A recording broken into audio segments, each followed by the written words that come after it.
You are success to me. Hi everybody, it is 7 o'clock in the morning. We're in Colorado Springs right now. We just recently drove up from our little vacation down in New Mexico, and I thought I would do a video on how we find places to sleep in new areas and what we look for and what we try to avoid. So we've found that apartment complexes are a really great place, especially if there's overflow parking. Here's where we stayed tonight, or last night. This is where we stayed. And you can see, well, there's Ella. You can see this apartment complex. Down over here, there's a van, another big van, a cargo van, and over on the other side of it, there's a work van too. And you can kind of see it's really, we're parked off to the side. We get here late. We're going to leave here at 7. This is about the time we want to leave, and we're across from a mall, so there's nobody who's going to recognize or notice us kind of being out of place, especially if we leave first thing in the morning.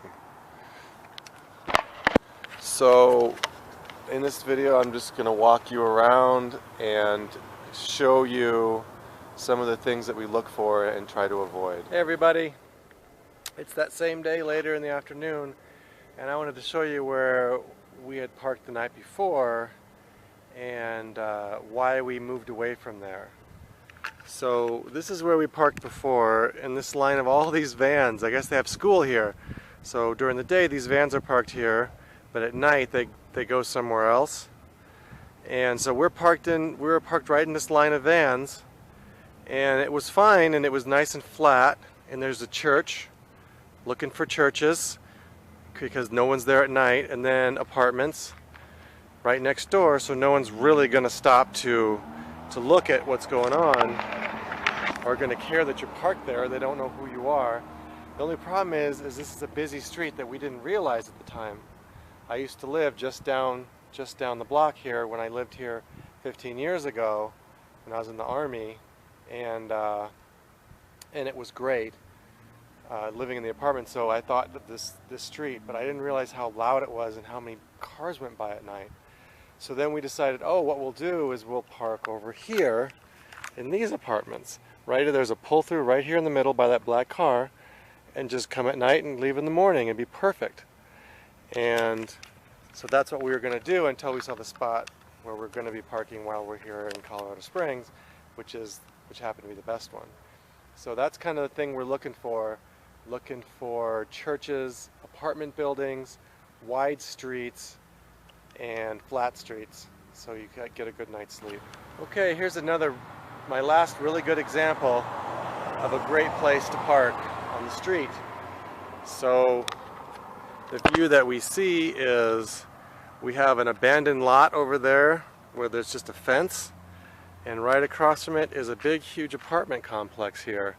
Now I don't see why you couldn't park in here if you could find someplace flat enough. If you left in the morning and you're in a van, just like that van right there, probably lives here, but who knows. Or you could park on the street, nice and wide. Don't know if this street's really busy, but there's actually shade over here, and no one's going to care that you're parked here because there's nobody to care.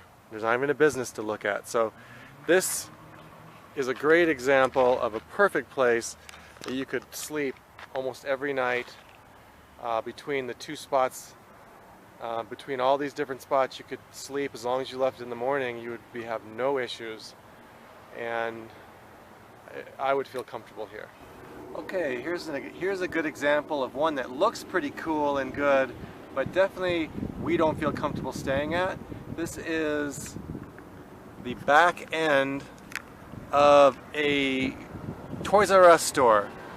And as you can see, there's just nothing back here except all this parking. The parking goes around the other side, and from the time we've been here, we've never seen anybody here. And at night, there's nobody parked here. So I would think, well, who would care if nobody's here? Why would they care? Well, you stand out. You park in a parking lot like this where there are no other cars, and it's going to stand out. And the security for the building or the police are going to see you parked there. If you look anything like you might be living there, they're going to come check it out. And so, like Noelle always says, I always say, oh, this is a great place, look at that. Look at all this parking, and who would care? She goes, it doesn't blend in. And so blending in is important when you're sleeping. So this would be a great place to hang out during the day. I'm in the shade right now. You can park here during the day. It's just when it's time to go to bed, you got to find some place that blends in a little better, like a place where people actually live, or a place where there are other vans. So hope that's helpful. Hi. All right, so let's talk about hotels and motels. Oh wait, first, Noelle wanted me to make sure to mention about level and the flatness. When we started this journey, we found places in Longmont. We were just kind of excited before we took off on our trip, and we saw all these really cool neighborhoods where there were back streets, where the street didn't face, the houses didn't face the street. The backyards were facing the street, and we're like, oh, this would be so perfect, because they're not going to care if we're parked in a street from their backyard, because they go out their front door, they don't see us. And it was a really great street. And then we got the van, and we went there after our trip, and we said, oh, let's just go stay there and see. And we realized the levelness wasn't very good. There was a crown in the road, and it just didn't look like very much. But when we sleep and there's that crown in the road, it's too tippy, as Noelle likes to say, then your hips hurt. It's kind of weird, like it makes your hips hurt, and you don't get the best night's sleep. So you got to have a level of flatness that I kind of mentioned but didn't really talk about. And so what we do is I put a little crappy level, and there's one right here, and there's our level, and I put that in, and as you can see, it's all the way to the left, which means it's pretty level. So since we're in a van, nothing's really level, so we've realized that we know how to read the gauge. And so right here would be good to sleep. We're in a parking lot at Starbucks, so you know, level wise it'd be good. But so this is good when we're in a new place. Noelle will jump up without me turning it off. She'll look, oh, not quite level enough, and then I'll like maybe move away from the curb 2 or 3 inches, and it's enough to get us level. And so that's a point that she wanted me to mention.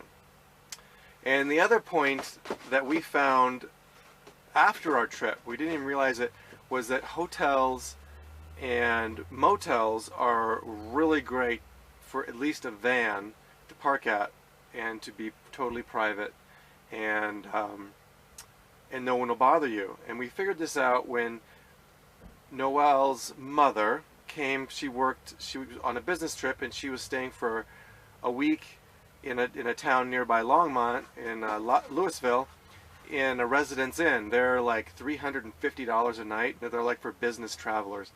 And so she's like, come stay and park. And she didn't really tell anybody, and we didn't tell anybody at the hotel, and we just sat and parked kind of in view even of the front doors. And we were there for an entire week, and we didn't move, and we kind of rode with her in her rental car and walked everywhere. It was a really fun week. And we realized they don't know who we are. We're just parked here. They don't know that we're staying and we're hanging out with her mom. And then the same experience happened when she came the next month in Longmont at another nice hotel, a Residence Inn, Courtyard Marriott, and and the other one they own. They own like 3. There's like 3 or 4. It was a Courtyard this time, and we stayed for like 5 days. And this time we decided to park kind of in the back, out of the way, and we stayed there for 5 days. And she was there, and we would go and go into her hotel room and shower and stuff when she was at work. But we were like, wow, this really works. And so we've done it since. We stayed at a Holiday Inn. We stayed at a little $50 a night Suites place. So we ended up staying in the Santa Fe Suites.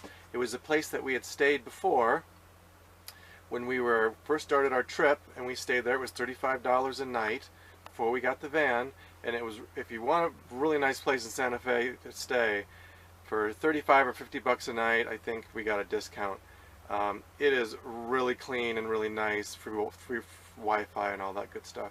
So anyway, when we came back through just this last, couple of weeks ago, we stayed again 2 nights, and we just parked in the back away from the front desk, and no one bothered us.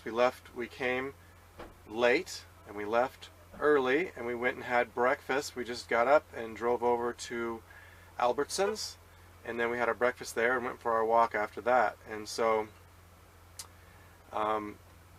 the hotels and motels really have opened up a lot. We don't do Wal-marts anymore. We don't do neighborhoods at all anymore, single family housing neighborhoods. And we've had really great luck. And so, the key is just stay at a park. Parks are usually open till 9 or 10. Stay at a park, stay at here at Starbucks. We stay out here in the parking lot of Starbucks till it's time for bed. Just go and park and go to bed somewhere and then leave. No issues. And so I hope this has been helpful for you. I really enjoy sharing, and I hope this helps people get the nerve or the gumption, who haven't quite yet done it, to come out and try just living without a mortgage, without rent. Hope everyone has a great week and a great day, and I'm so blessed to have everybody that I get to share with everybody. You are